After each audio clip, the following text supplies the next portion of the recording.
So you want to look like an actual anarchist.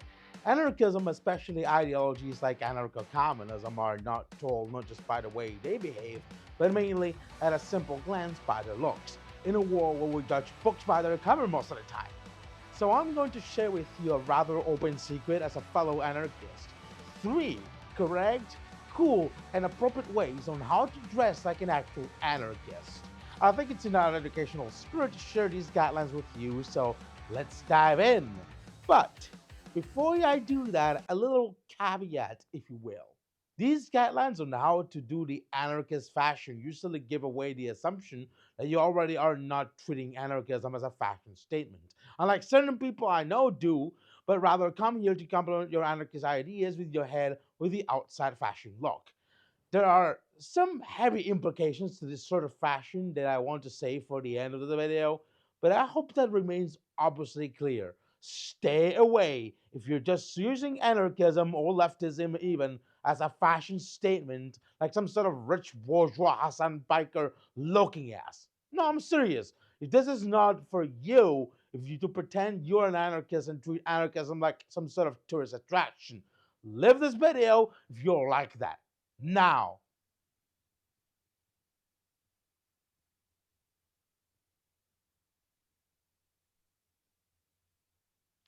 okay, now that all the bourgeois anarchy tourists are gone, let's dive in. Number one, now that's punk.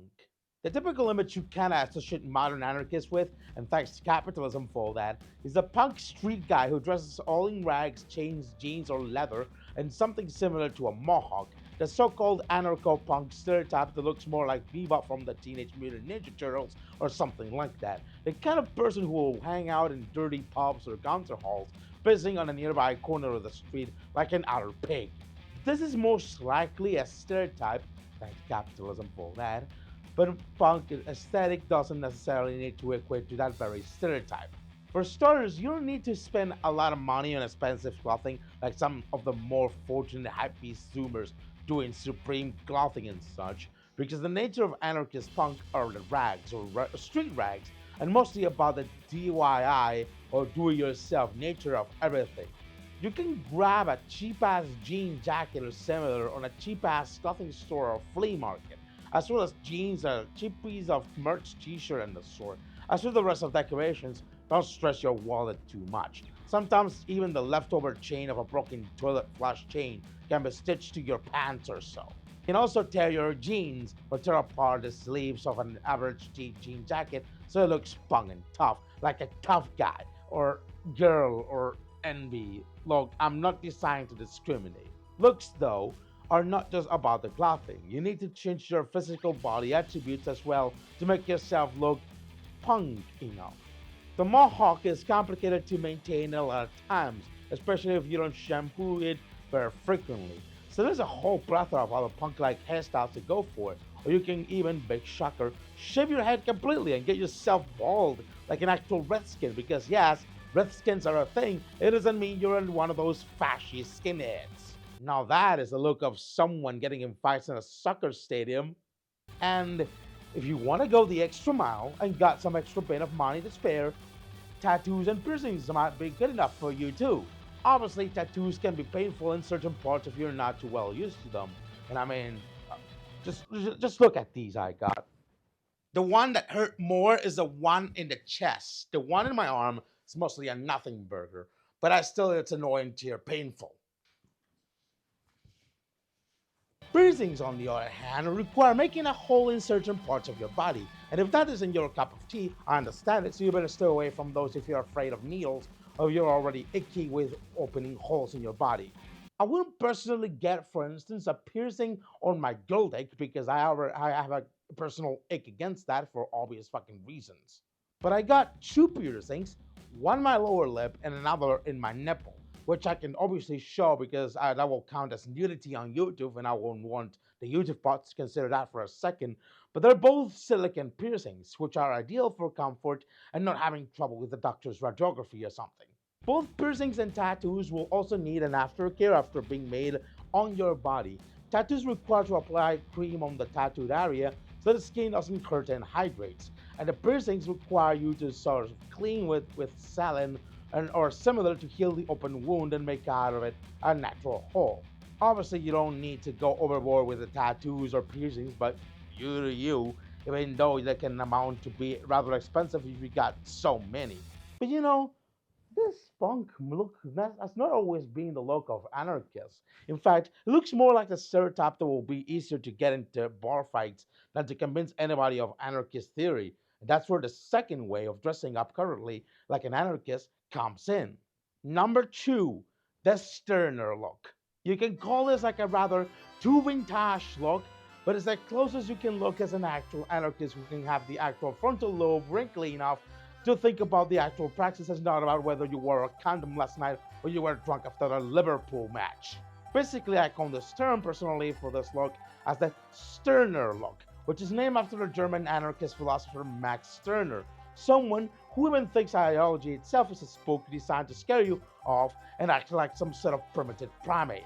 The idea is looking for expensive looking but rather mostly cheap vintage looking attire that makes you look like a 19th century worker class intellectual like Stirner himself, wearing Marx, Kropotkin, Engels, Nietzsche, and the sort.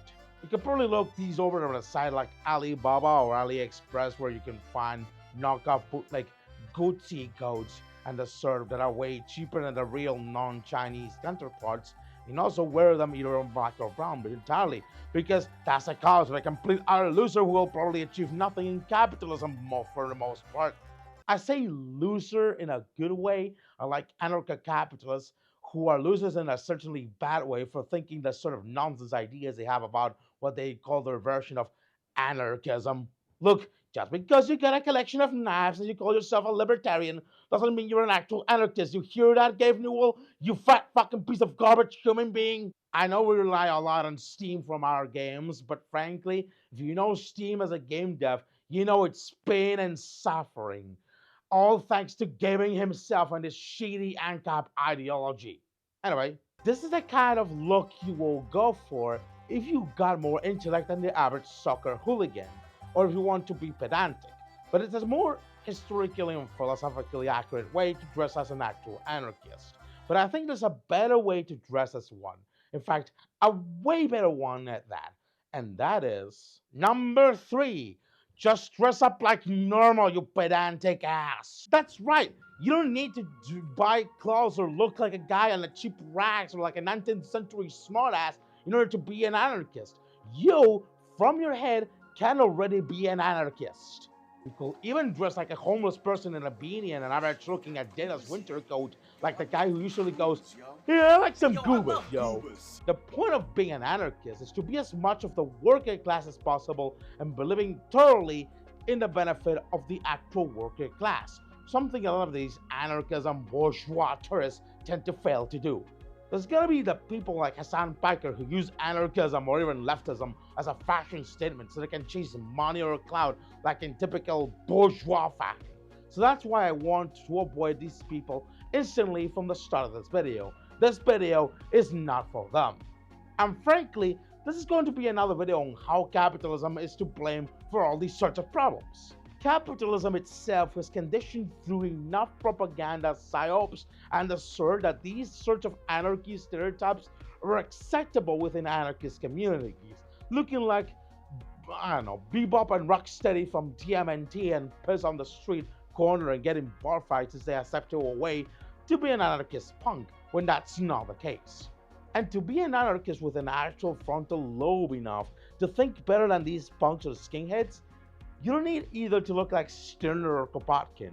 Quite the contrary, even amongst those who dress like the average Joe or Jane, there are actual anarchists walking among them who actually believe and have their hopes in actual anarchism as an ideology. Capitalism tends to treat these sorts of ideological subcultures like they were fashion statements, like these hypebeast tier supreme dresses or the very outdated emo style that we all wear into during our teenage years, or like these Che Guevara t-shirts that cash off of a leftist ideology like a smear merchant will do. The problem with this is that it skews the optics and perception of anarchism in favor of the capitalist propaganda, painting us anarchists in a bad way in an act of self flagellation as if we were insulting ourselves and our intelligence like the puppets we are for them.